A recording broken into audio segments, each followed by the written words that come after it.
সকালবেলার মক্তব কিভাবে বন্ধ করা যায়? মুসলমানের সামনে আমরা গিয়ে বন্ধ করতে গেলে মাইর খাবো। কি করা যায়? তারা চূড়ান্ত অপকৌশল করলো যে সকালবেলা স্কুলের ব্যবস্থা করো, ফ্রি বই, ফ্রি টাকা, ফ্রি নাস্তা।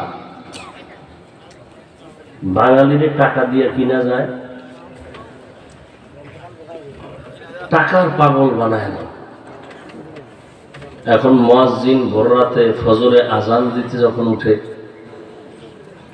বাচ্চার মাও উঠে সন্তানকে সময় থাকলে নামাজে যেটা পড়েন এটা, সময় কম হলে এই সংক্ষিপ্তটা পড়ে ডান কাতে কিবলার দিকে চেহারাটা ঘুরে ঘুমাবেন। ইনশাআল্লাহ যদি কিসমত খুলে যায়, ঘুমের ঘরে রসুলের সাথে মোলাকাত হয়ে যায়।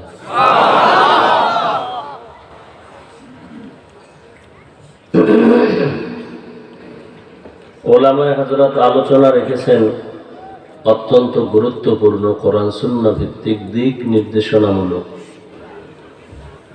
ওলামায়ে কেরামের কথার উপরে সহি তরিকায় সকলকেই আমল করার তৌফিক দান করেন।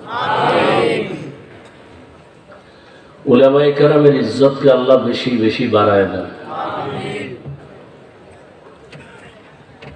যারা আলেমদের বিরুদ্ধে ফেসবুকে লেখে, মিডিয়ায় অপপ্রচার চালায়, আল্লাহ এদের হেদায়েত দান করেন। যারা আলেমের বিরোধিতা করে মূলত তারা ইসলাম ধ্বংসের ষড়যন্ত্র করে। কেন? কিয়ামত পর্যন্ত আর কখনো নবী আসবেন না। নাকি আপনাদের শোলাকিয়ার মাঠে নবী আসেন? রবিউল আউয়ালে শহীদি মসজিদে আসেন? কোন সাহাবায়ে কেরামও কোনোদিন আর আসবেন না, আইম্মায়ে কেরামও আর আসবেন না। ইমাম আবু হানিফা, ইমাম শাফিঈ, ইমাম মালিক, ইমাম আহমদ বিন হাম্বল রাহিমাহুমুল্লাহ, এরপরে বড় বড় আউলিয়া কেরাম, এরাও আর আসবেন না। কিয়ামত পর্যন্ত এই জাতিকে জান্নাতের পথে আহ্বান করবে একমাত্র উলামায়ে কেরাম। আন্তর্জাতিক ষড়যন্ত্র হলো মানুষের অন্তরে আলেমদের প্রতি ঘৃণা জমাও। মানুষের অন্তরে যখন আলেমদের প্রতি ঘৃণা জমবে, তখন আর মানুষ আলেমের পিছনে নামাজ পড়তে চাইবে না, বয়ান শুনবে না। ইসলাম বন্ধ করো, ওয়াজ মাহফিল বন্ধ করো বলা লাগবে না,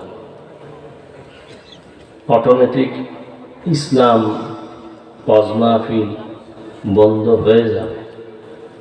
খুব খেয়াল করেন, সবাই তো খুব চালাক, বাঙালি মানুষ, শিক্ষিত মানুষ, আমরা বোকা।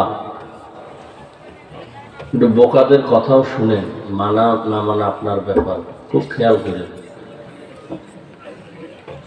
দেখেন, ডিসি সাহেব তার চেয়ারে বসে টেবিলে কোরআন শরীফ রেখে পড়তেছে, ওসি সাহেব কোরআন পড়ে।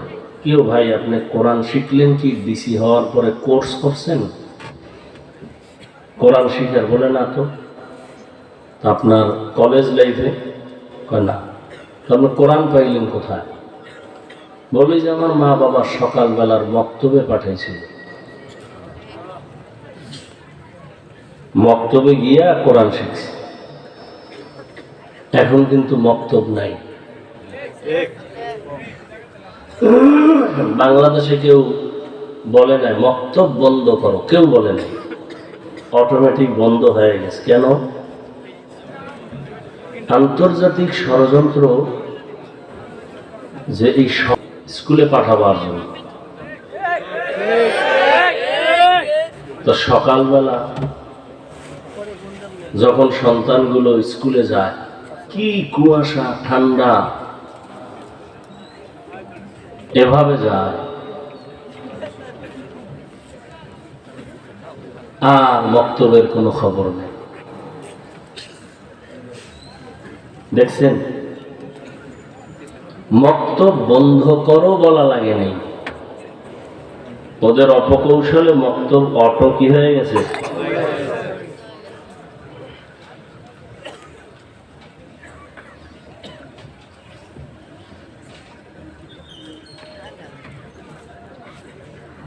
বুঝেন বুঝেন কি বুঝেন? আলেমদের বিরুদ্ধে 2 কলম ফেসবুকে লিখবেন আর জুতার বাড়ি খাবেন জায়গায় জায়গায়। এই দেশে যত ঝামেলা দেখতেছেন শুধু আলেমদের সাথে বেয়াদবির কারণেই। বেয়াদবি ক্ষমা চেয়ে অনুরোধ করব, আমি যতক্ষণ বয়ান করব কোনো চিল্লাচিল্লি করবেন না, আমি এটি পছন্দ করি না। এক, আর এই মজলিসের আদব না চিৎকার দেওয়া।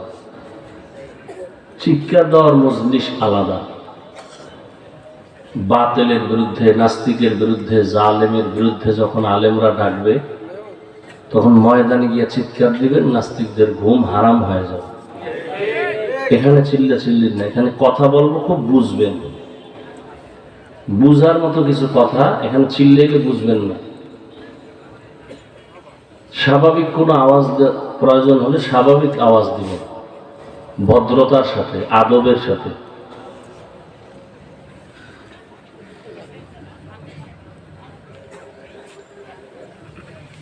তাহলে আলেমের বিরোধিতা করা মানেই হলো ইসলাম ধ্বংস করার ষড়যন্ত্র।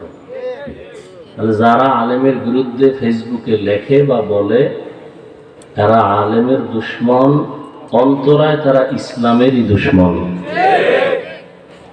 কি বলে চরমোনাই হাফিজুর রহমান আওয়ামী লীগের দালাল, আর যখন আওয়ামী লীগ ছিল তখন ওসি সাহেব টেলিফোন করে, হাফিজ সাহেবরে আসতে দেওয়া যাবে না। কেন? সে জামাত শিবির করে। দেখছেন নি কারবারটা কেমন? তুমি যদি একজন আলেমকে এতটুকু মেপে ফেলো তাহলে হাটহাজারের হুজুরকে কি বলবা?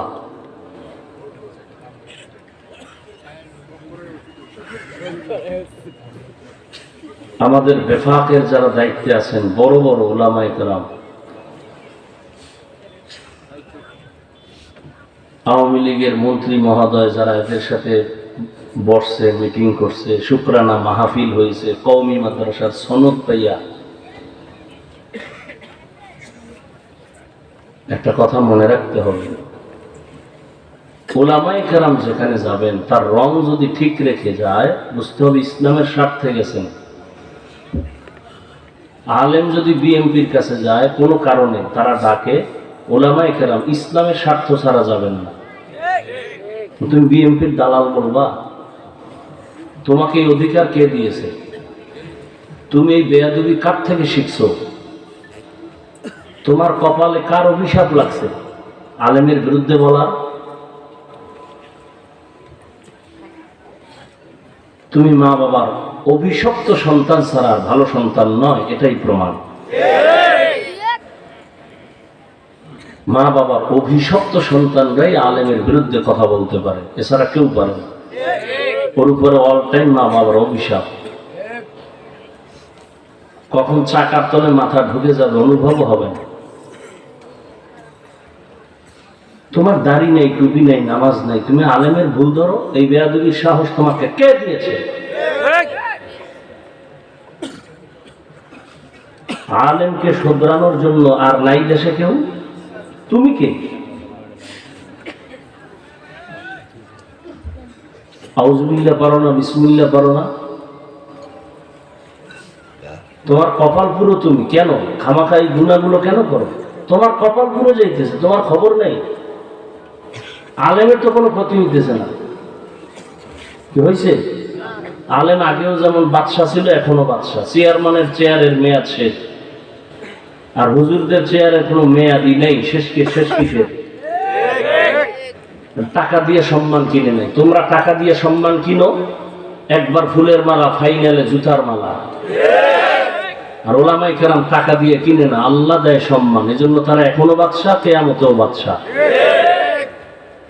বেয়াদবি করবা আবার কপাল পুড়বে।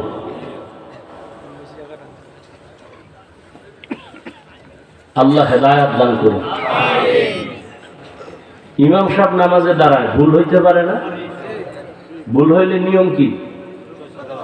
লোকমা দিবে। কে দিবে? নিয়ম নাই তো। মসজিদে নামাজ চলতেছে, পাশে চায়ের দোকান, ইমাম সাহেব মাইক লাগায় কেরাত শুরু করছে, আলহামদুলিল্লাহি রাব্বিল আলামিন শুরু কইরেই মাগরিবে ধরেন আলহামদুলিল্লাহ ভুল হয়ে গেছে। হতে পারে। চায়ের দোকানে কয়েকটা বেনামাজি বয়া ডান হাতে বিড়ি টেনে বাম হাতে চা, মাইকের আওয়াজ পাইয়া শুনতেছে আলহামদুর মধ্যে ভুল, কাপ ধুইয়া জানালা দিয়ে তাকাইয়া লোকমা দিতেছে। ইমাম সাহেব কি করলেন? ঠিক করেন। কে? চায়ের দোকানের এক কর্মচারী বেনামাজি জানালা দিয়া ইমামকে লোকমা দেয়। এটা লোকমা না গাদ্দারি? এটা লোকমা না বেয়াদবি? তুমি কিসের লোকমা দাও? বুঝো লোকমা?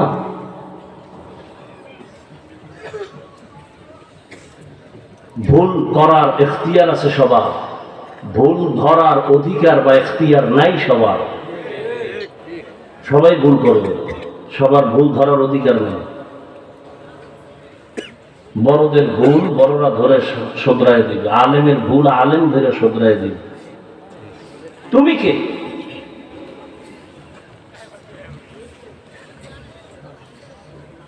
আল্লাহ হেদায়েত দান করুন।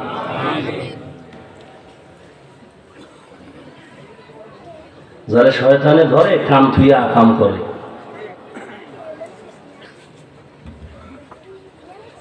সূরা আহজাবের 2 টুকরা আয়াতে কারিমা তিলাওয়াত করেছি, নবীজির হাদিস থেকে একটি হাদিসের অংশ পড়েছি।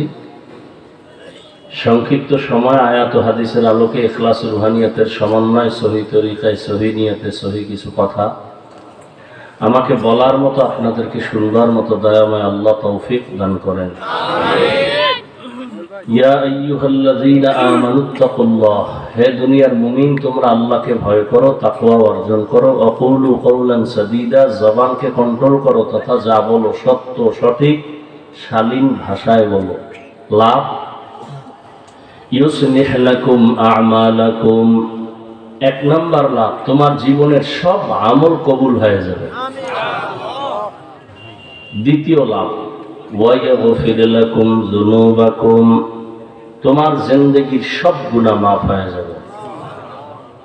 ওয়া মান ইউতিইল্লাহা ওয়া রাসূলাহু, যে আল্লাহ এবং তার রাসূলের অনুসরণ অনুকরণ করবে, ফাকাদ ফাজা ফাওজান আযীমা, অতঃপর তাদের বিজয়টা হবে চূড়ান্ত বিজয়, মানে তারা বিনা হিসাবে জান্নাতি।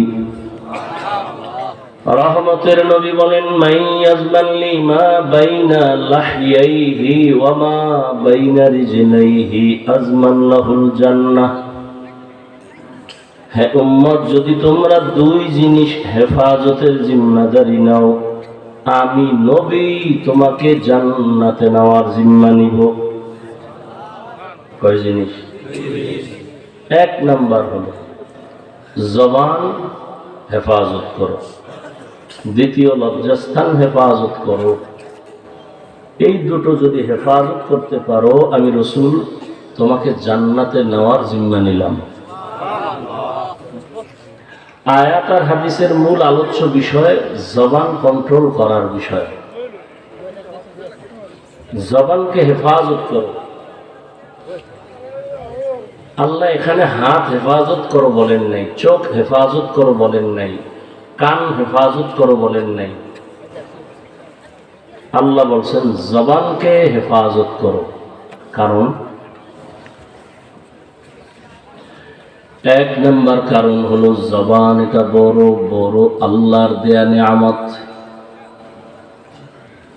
অন্যদিকে জবান এটা হলো মারাত্মক এক অস্ত্র। নিয়ামত কিভাবে?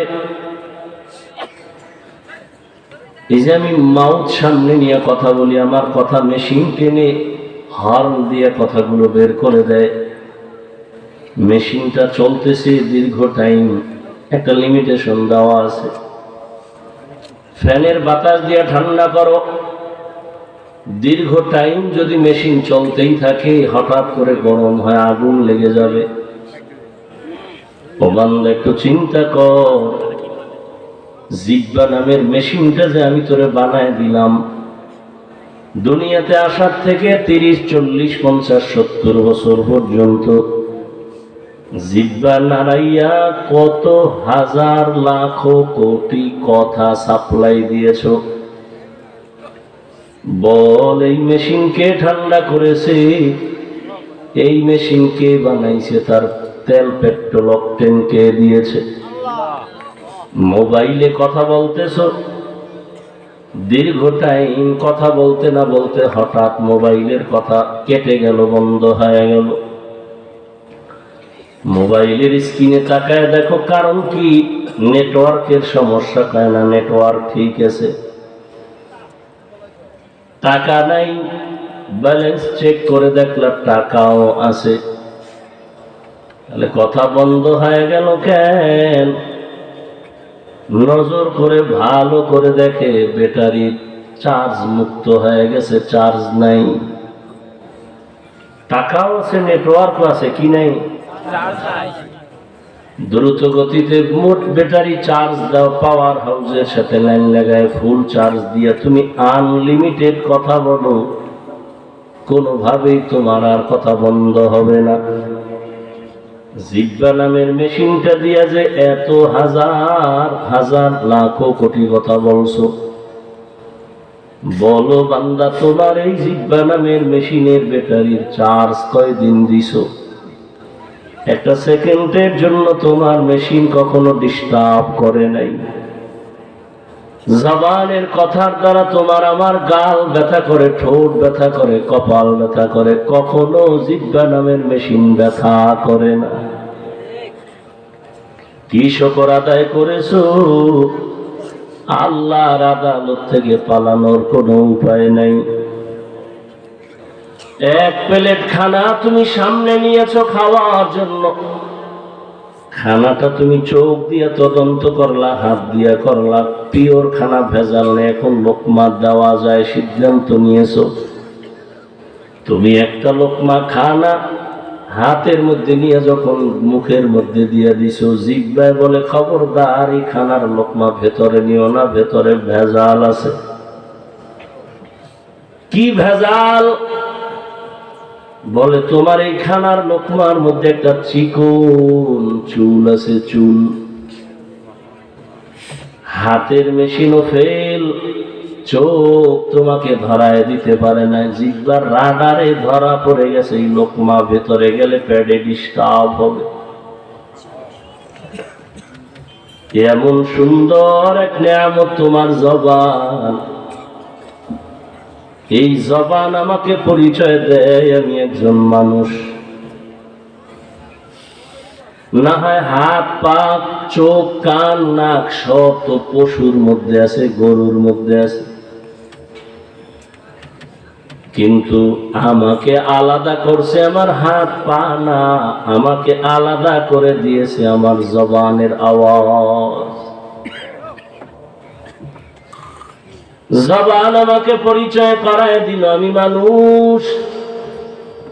এই জবান আমাকে পরিচয় করায় আমি মানুষ হইয়াও কিন্তু ইমানদার বেঈমান না মুমিন। এই জবানের কথায় পরিচয় করায় দেয় আমি সাধারণ মানুষ না একজন আলেম।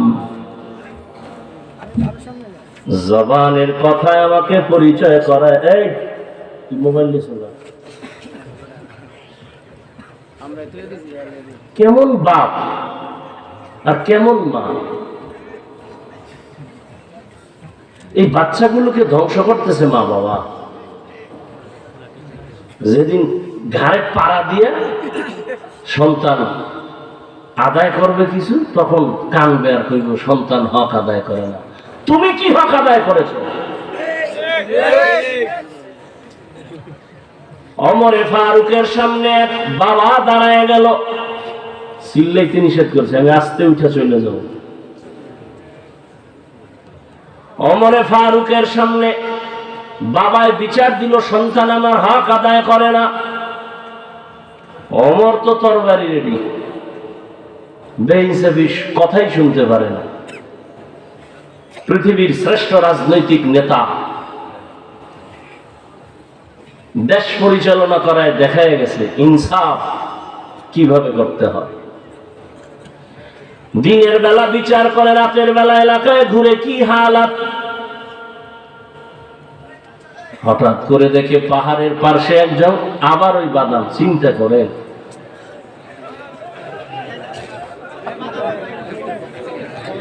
বেয়াদবির তো একটা সীমানা থাকা উচিত।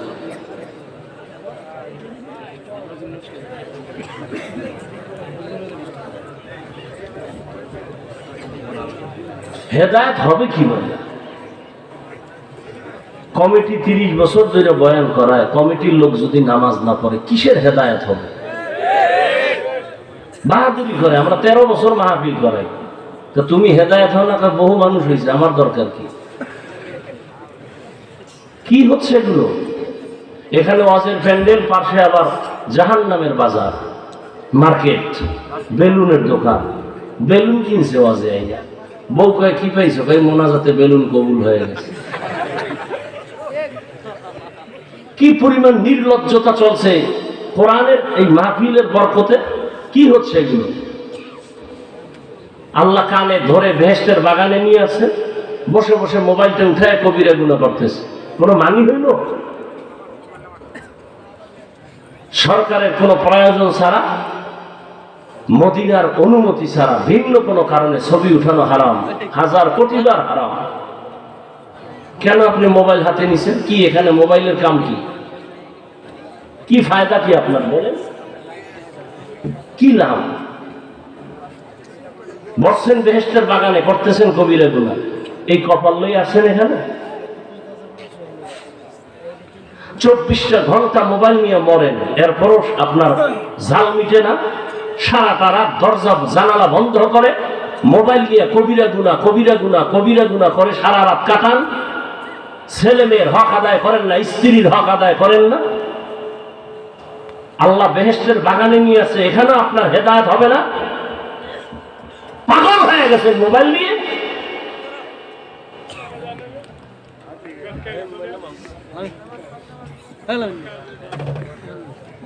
একটা লোক আমাকে একটা যৌক্তিক জবাব দিতে পারবে না এই মোবাইলটা কেন হাতে নিছে।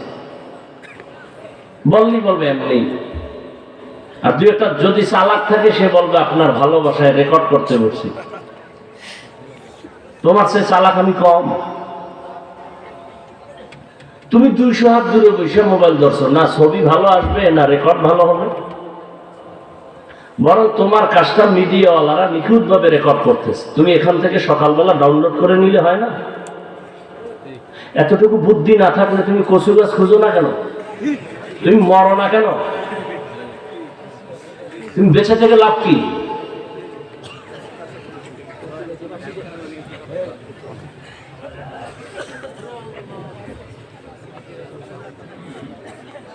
ধ্বংস করে দিল মোবাইল। এরপরেই মোবাইল মা ছাড়বে, বাপ ছাড়বে, দুনিয়ার সব ছাড়বে, মোবাইল ছাড়বে না। এই মোবাইলের কারণে কিডনি শেষ, ব্রেন শেষ, হার্ট শেষ, চোখের পাওয়ার শেষ, কানের পাওয়ার শেষ, মাথা ব্যথা বেড়ে গেছে, লেখাপড়া শেষ, চরিত্র শেষ।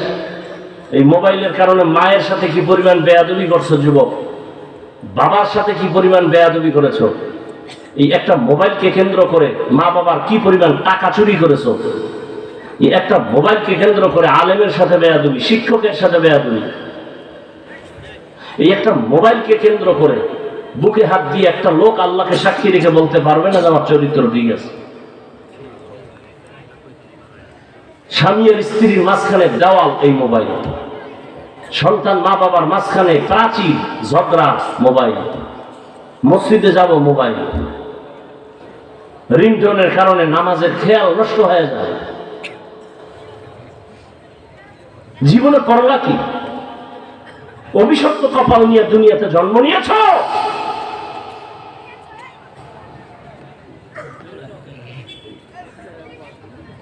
অথচ তোমার মতো যুবক, জেনারেল লাইনের যুবক, জীবনে মাদ্রাসায় পড়ে নাই, তোমার মতোই যুবক, দেখো কৃষি কাজ করে, 5 বেলার নামাজ পড়ে। তোমার কপালটা তো খারাপ কেন? র্যাব, আর্মি, পুলিশ, বিডিআর এর চাকরি করে, নামাজ পড়ে, ব্যবসা করে, নামাজ পড়ে, চাকরি করে, নামাজ পড়ে, রাস্তায় গাড়ি চালায়, নামাজ পড়ে।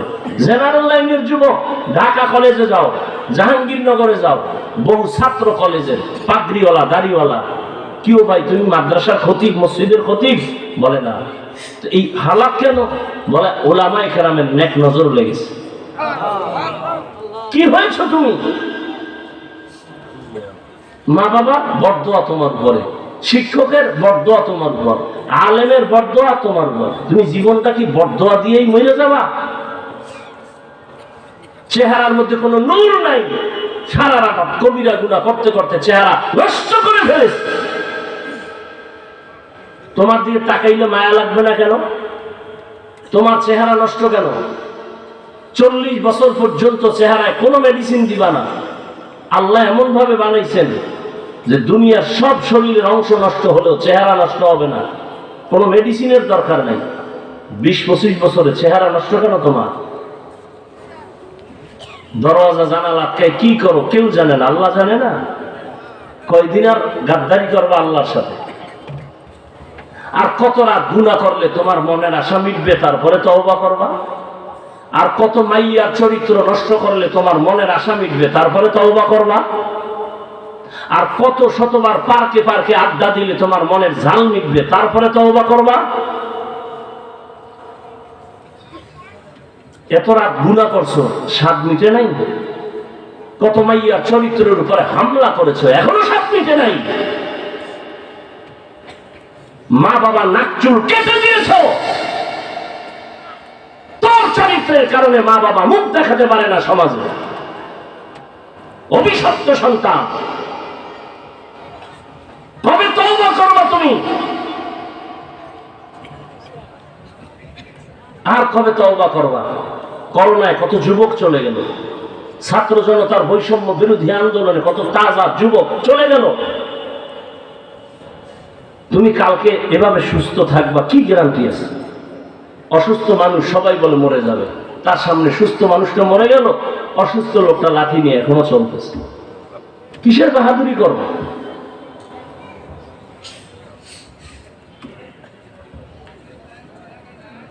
আল্লাহ হেদায়েতের দৌলত দান করেন। 2-1 ঘন্টা বয়ান শুনবেন, এখানে খাইতে হবে কেন? আমরা তো ওই আল্লাহওয়ালার থাপ্পড় খেয়ে এখানে বসছি যে আল্লাহওয়ালারা বয়ান করার মাঝে মানুষ কানতে কানতে জারজার হয়ে যায়। জীবনের ডাকাত টুপি নিয়ে এরপরে বাড়ি দিয়েছে। আমরা তো তাদের বয়ান আর লাত্তি খেয়ে এখানে আসছি, এজন্য এগুলো সহ্য করতে পারি না, নাটক ফাটক সহ্য করতে পারি না। আল্লাহর বরকত নষ্ট হবে যেই কাজগুলোতে, কাজ দেখতে পারি না, এগুলোর দ্বারা বরকত থাকে না।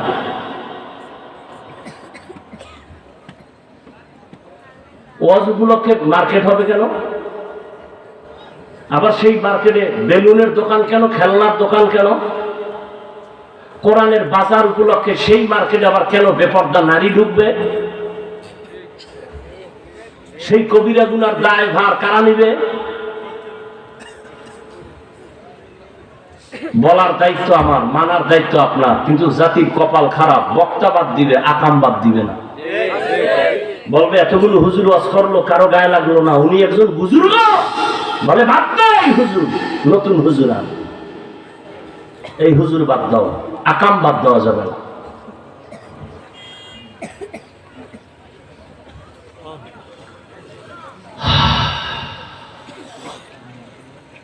আল্লাহ আমাকে হেদায়েত দান করেন।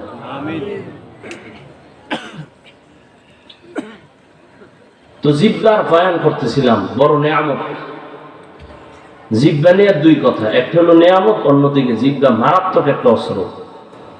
জিহ্বার এক কথায় ফাঁসি, জিহ্বার এক কথায় মুক্তি।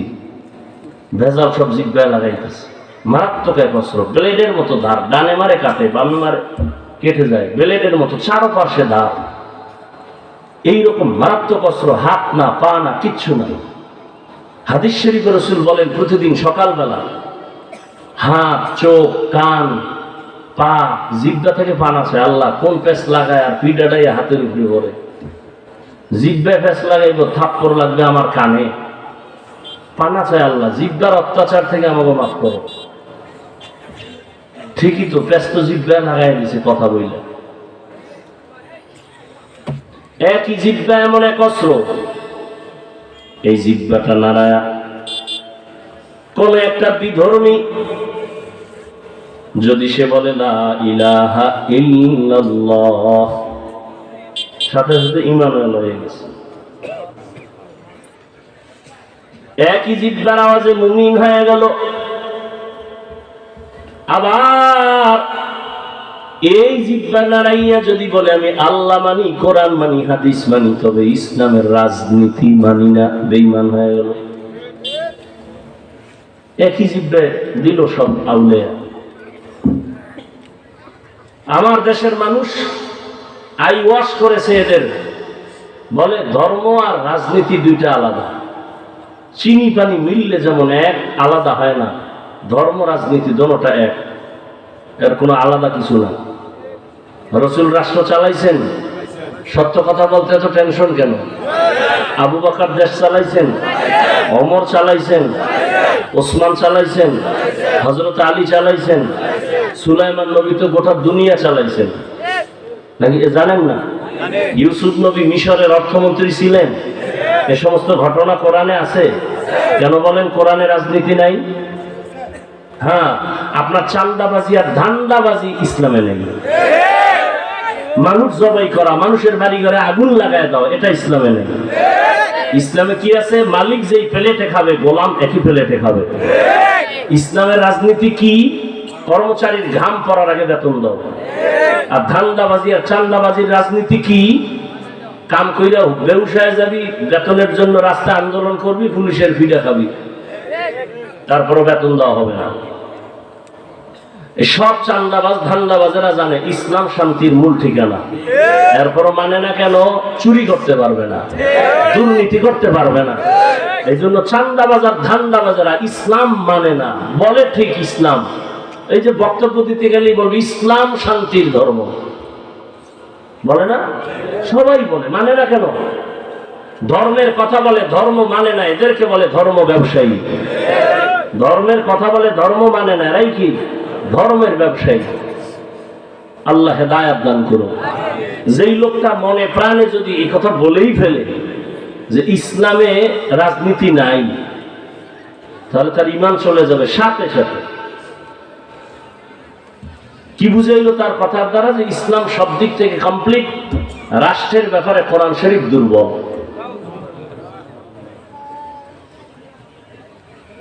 খুব হুশ। বর্তমান বাংলাদেশে রানিং এখনো আমাদের আলেমদের মধ্যে চেয়ারম্যান আছে না নাই? বিবারিয়া আপনাদের পাশে না? ওই যে আমজাদ হোসেন আশরাফি বক্তা, দামাত বারাকাতুহুম, আমাদের মুফতি হেদায়েতুল্লাহ আজাদি, নোয়াখালী আছে খালেদ সাইফুল্লাহ হাফিজি হুজুরের জামাতা। সরকার চাউল বরাদ্দ দিছে, এটার বস্তা বাইন্দা সাইকেলের পিছনে লয়ে মানুষের বাড়ি যায়, নিজে মাইকা দিয়ে আসে। আলেম যদি মানুষের দায়িত্ব নেয়, কিছু হোক না হোক, দুর্নীতি আর চুরি হবে না। তবে আলেম এটা চায় না। ওই চেয়ারম্যান, এমপি, মন্ত্রী আর ডিসিএসপির চেয়ারের থেকে এই চেয়ারের মূল্য অনেক বেশি। কিন্তু জুলুম যখন করে তখন আলেমদের কর্তব্য হয়ে যায় মানুষকে জুলুম থেকে বাঁচানোর জন্য এই জায়গা দখল করা। না হয় যে চালাক দশ ছাত্র বৈষম্য বিরোধী আন্দোলনের সফলতার চাঁদ উঠছে ওই দিন ওলামায়ে কেরাম ছাত্র নিয়ে মাঠে নামছেন যেদিন। কিন্তু কেউ বলে না আমরা ক্ষমতায় যাব, বলছে উপদেশটা যে হোক না হোক দরকার নাই, তবে জুলুম করলে আবার আন্দোলন হবে। মুসলমানের আন্দোলন একবার না বারবার। আর কিশোরগঞ্জের মানুষ নাকে তেল লাগায় ঘুমায় স্বাধীন স্বাধীন বলে। দেশ স্বাধীন হইলে চট্টগ্রামে আইনজীবীর গলা কাটে কেন? খবর নেই। সারাদিন ফেসবুকে কি দেখো? খবর নেই। মুসলমান তো স্বাধীন বলে ওদিন নাক টেনে ঘুমাবে যে ইসলামের স্বাধীন হোক। আল্লাহ হেদায়েত দান করুন। ইয়া আইয়ুহাল্লাযীনা আমানুত্তাকুল্লাহ। একই জিহ্বা, মারাত্মক।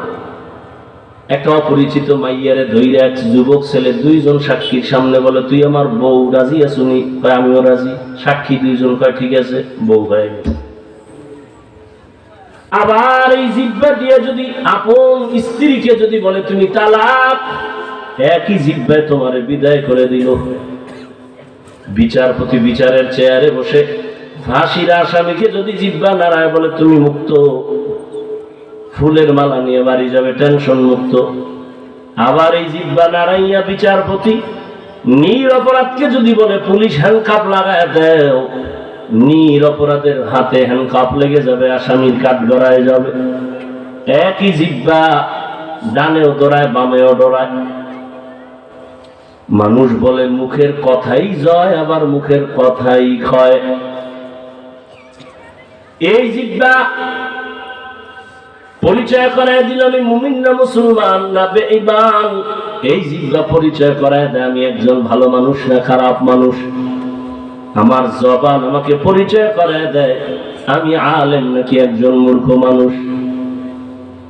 জবান এত মারাত্মক, এটারে কেমনে কন্ট্রোল করা যায়? বলে হাত অন্যায় করে বেঁধে দাও, কন্ট্রোল হয়ে যাবে। হাত আর অন্যায় করবে না। পা অন্যায় দিকে হাতে পা বেঁধে দাও খুঁটির সাথে, আর অন্যায় করবে? করবে না। ওই পাঠান আছিল, পাঠানের বাড়ি আর এক পাঠানে গেছে চুরি করতে, বুঝলেন না? টের ভাইয়া ধৈরা খুঁটির সাথে পাও দুইটা বাইন্দা গেছে, বাইন্দা করিমগঞ্জ থানায় গেছে। কথার কথা গিয়া গেছে, স্যার চোর বাইন্দা থুয়েছি পাঠান। কই বাঁধছো? বাড়ির দরজায় খুঁটির লাগে। কেমনে? দুই পাও কঠিন ভাবে বাঁধছে। হাত বাঁধছো? না, হাত বান্ধি নেই।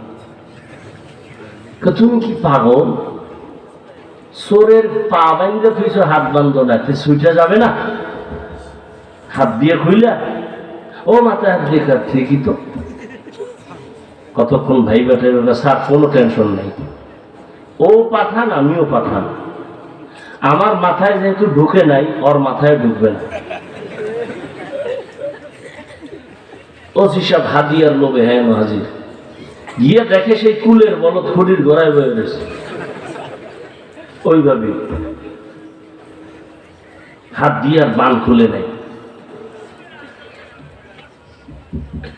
পা অন্যায় করে বেঁধে দাও, হাত অন্যায় করে বেঁধে দাও, কন্ট্রোল হয়ে গেল। চোখ অন্যায় করে কালো চশমা লাগাও, নেকাপ লাগাও, আর খারাপ দেখবে না। কান অন্যায় কথা শুনে পট্টি লাগায় দাও। জিহ্বা যে অন্যায় করে ঘুমের মধ্যেও, আমি ঘুম বেউস না, আমার থেকে অ্যাডভান্স জিহ্বা, আওয়াজ চলতেছে, ঘুমের মধ্যে একজনে ডাক দিছে উঠ নামাজ পড়া লাগে, কাঁচা ঘুম দিছে, কাঁচা গালি, ও উঠানো থুইয়া দৌড়। পরে ঘুমের তুই উঠা ফোন দিছে, বন্ধু কই তো তোর সাথে কথা নাই, যেই কাঁচা গালি দিছ। বলে আস্তাগফিরুল্লাহ, আমি একটা গালিও দিই না। বলে অবশ্যই দিয়েছ। মানে আমি কি বলছি তা তো আমি জানি না। ঘুমের মানুষ মরা। তাহলে আমি ঘুমাইছি, আমার হাত দুর্বল, পা দুর্বল, জিহ্বা চালু, ও আর শক্তি চালায় যেতেছে। এটাকে কন্ট্রোল কেমনে করি? রশি দিয়ে আবার ঢোকা সম্ভব না। কষ্টেপ লাগাও, লাগানো যাবে কষ্টেপ, দামি কষ্টেপ লাগবে জিহ্বায়। আল্লাহ এটার সাথে এমন মেডিসিন মাইরে দিচ্ছেন, তখন কষ্টেপ ধরবে না, সুপার গুলো লাগবে না। অল টাইম জিহ্বার সাথে পানি। কারো যদি পানি শুকায় যায় বলবে আমি মরে গেলাম, ডাক্তার বলবে ডায়াবেটিস হাই, তাড়াতাড়ি ঔষধ খাও, হালকা মিষ্টি খাও, এইভাবে হাঁটো। এমন ভাবে জিহ্বা আল্লাহ বানায় দিচ্ছেন। তোমার পুরা চেহারার মধ্যে যদি কোনো গোটা হয়, এই যুবক ভালো করে শুনো, জিহ্বার মধ্যে যদি কোনো কি হয়, গোটা হয়, এই শাহাদাত আঙ্গুল জিহ্বা লাগায় লালা লাগাও 3 বার বিসমিল্লাহ বলে, অন্তত চেহারার কোনো রোগ থাকবে না। হ্যাঁ, তবে রাত্রে মোবাইলে আকাম করে যদি গোড়া উঠে, এরা যাবে না। হাসিও না, কথাগুলো মনে করো শুয়ে শুয়ে। আমি হাসির একটা কথাও বলিনি। আল্লাহ, তো জিহ্বাটা কেমনে আটকাবো? কষ্টের লাগবে না, সুপার গুলো লাগবে না, রশি লাগবে না। আল্লাহ কয়, আমি তো তোরে দয়া করে বানাইছি, ভালোবাসার চূড়ান্ত পরিচয় দিয়ে তোকে সৃষ্টি করেছি। হাতটারে কন্ট্রোল করতে পারো, চোখ পারো, কান পারো, পা পারো, জিহ্বা পারবি না। তবে হ্যাঁ, আমি নিজেই তোর জিহ্বা আটকানোর জন্য, কন্ট্রোলের জন্য আমি কুদরতি একটা মেডিসিন দিছি, এটা লাগা। আমার কুদরতের মেডিসিন দিলে জিহ্বা কন্ট্রোল হয়ে যাবে, ভিন্ন কোনো মেডিসিনে কাজ হবে না। আর আমি আল্লাহর দেওয়া সে কুদরতের মেডিসিনের নাম তাকওয়া। এজন্য আয়াতের শুরুতে আল্লাহ বলেন, ইয়া আইয়ুহাল্লাযীনা আমানুত্তাকুল্লাহ। প্রথমেই বলে, আমি আল্লাহকে ভয় করো, তাকওয়া অর্জন করো। ওয়া কুলু কাওলান সাদীদা, জবানের দ্বারা যা বলো সত্য, সঠিক, শালীন ভাষায় বলো। তাকওয়া নামের মেডিসিন লাগায় জবান হেফাজত করো, আল্লাহর ভয়। খলিফাতুল মুসলিমিন ওমর ফারুক ছোট পাথরের একটা টুকরা মুখের মধ্যে রাখতেন, অনর্থক কথা যেন বের না হয়, তো আল্লাহর কাছে হিসাব দিতে হবে। প্রয়োজনে পাথরটা বের করে কথা বলতেন, আবার মুখে রাখতেন। আল্লাহর ভয়। সন্তান মা বাবার ভয়, অন্যায় করে না কেন শাস্তি দিবে। ছাত্র শিক্ষকের ভয়, অন্যায় করে না শাস্তি দিবে। আসামি অন্যায় করে না, বিচারক জেলখানায় নিবে। ঠিক এই দুনিয়ায় যারা আমার আল্লাহকে ভয় করবে, ওই বান্দা গলায় ছুরি লাগাইতে পারে, কিন্তু দাড়ির মধ্যে অস্ত্র লাগাবে না। हर के तारत खौफ हक दार दिल मदरम।